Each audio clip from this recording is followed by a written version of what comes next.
Hi friends, நம்ம வீட்டில் இருக்க கேரட்டி சர்க்கரை வச்சு ஸ்வீட் ரெசிபியான கேரட் டிலைட் தான் செய்ய போகிறோம். அதுக்கு முன்னாடி நம்ம சேனலை சப்ஸ்கிரைப் பண்ணாமல் இருந்தீங்கன்னா சப்ஸ்கிரைப் பண்ணிக்கோங்க. பக்கத்தில் இருக்கிற பெல் பட்டனை கிளிக் பண்ணிக்கோங்க. அப்படியே இந்த வீடியோ பிடிச்சிருந்தா லைக் பண்ணிக்கோங்க. ஃப்ரெண்ட்ஸ், வாங்க எப்படி சொல்லி பார்க்கலாம். ஃபஸ்ட்டு ஒரு பாத்திரத்தை எடுத்து வச்சு அதில் 1 டம்ளர் அளவுக்கு தண்ணி ஊற்றிக்கோங்க. தண்ணி நல்லா கொதிச்சு வரட்டும். நான் 1/4 கிலோ கேரட் எடுத்திருக்கேன்.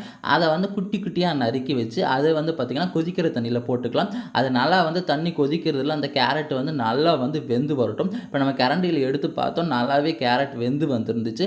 இப்போ பார்த்திங்கன்னா இந்த கேரட்டை தண்ணியை வடித்து தனியாக ஒரு பாத்திரத்தில் எடுத்து வச்சுக்கலாம். அந்த கேரட் நல்லா சூடாக இருக்கும். அது ஆறட்டும். ஆறின பிறகு ஒரு மிக்சியில் போட்டு நல்லா நைஸாக அரைச்சி எடுத்துக்கலாம். நல்லா பார்த்திங்கன்னா குட்டி குட்டியாக இருக்கிற கேரட் நல்லா நைஸாக அரைஞ்சி வரட்டும். நல்லா அரைச்சி வந்த பிறகு அதில் பார்த்திங்கன்னா 1/2 கப் அளவுக்கு நம்ம சர்க்கரை ஆட் பண்ணிக்கலாம். சர்க்கரை ஆட் பண்ணிவிட்டு 1/4 கப் அளவுக்கு பார்த்திங்கன்னா கார்ன்ஃப்ளவர் மாவு இருக்குல்ல, அதையும் ஆட் பண்ணிக்கலாம். அதையும் ஆட் பண்ணிவிட்டு மிக்ஸி மூடியை போட்டு மூடி அதையும் நல்லா நைஸாக பேஸ்ட்டாக அரைச்சி எடுத்துக்கோங்க. அப்போ தான் பார்த்திங்கன்னா கேரட் டிலைட் சாப்பிட்றதுக்கே கொஞ்சம் சாஃப்டாக சூப்பராக இருக்கும். இப்போ நைஸாக பேஸ்ட்டாக அரைச்சி எடுத்தாச்சு. ஒரு வானல் எடுத்து வச்சு அதில் பார்த்திங்கன்னா உங்களுக்கு தேவையான அளவுக்கு நெய் ஆட் பண்ணிக்கோங்க. நெய் ஆட் பண்ணிவிட்டு நம்ம அரைச்சி வச்ச பேஸ்ட்டை போட்டு நல்லா ஒரு ஒரு 5 மினிட்ஸ் நல்லா கரண்டி வச்சு நல்லா மிக்ஸ் பண்ணி விட்டுக்கிட்டே இருங்க. இப்போ நல்லா கெட்டியாக மாறிடுச்சு. இதுக்கப்புறம் ஃபுட் கலர் ஆட் பண்ணிக்கலாம். உங்களுக்கு வேணும்னா ஆட் பண்ணிக்கோங்க, இல்லைன்னா ஸ்கிப் பண்ணிடுங்க.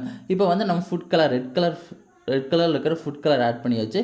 அதுக்கப்புறம் பார்த்திங்கன்னா பாத்திரத்தை விட்டு இறக்கி வச்சிடலாம்.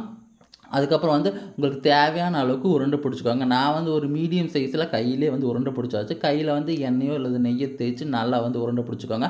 அதுக்கப்புறம் பார்த்திங்கன்னா நம்ம முந்திரி இருக்குல்ல, முந்திரி நல்லா அரைச்சி வச்சுருக்கோம். ஒரு மிக்சியில் போட்டு நல்லா அரைச்சி வச்சுருக்கோம். அதை பார்த்திங்கன்னா டெக்கரேஷனுக்காக அதில் 2 திருப்பினீங்கன்னா பார்க்குறதுக்கே கலர்ஃபுல்லாக இருக்கும். இது இன்னும் எக்ஸ்ட்ரா டெக்கரேட் பண்ணுற விதமாக பார்த்திங்கன்னா சென்டரில் பார்த்திங்கன்னா ஏலக்காய் இருக்குல்ல ஃப்ரெண்ட்ஸ், அதை வச்சுருக்கோம்.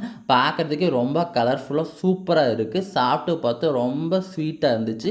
நீங்களும் உங்கள் வீட்டில் இன்ஸ்டண்ட்டாக ஒரு ஸ்வீட் ரெசிபி செய்யணும். இது மாதிரி செஞ்சு சாப்பிட்டு பாருங்கள். அண்ட் தென் எப்படி இருக்குன்னு கமெண்ட் பண்ணுங்கள். And then bye friends, next வீடியோவில்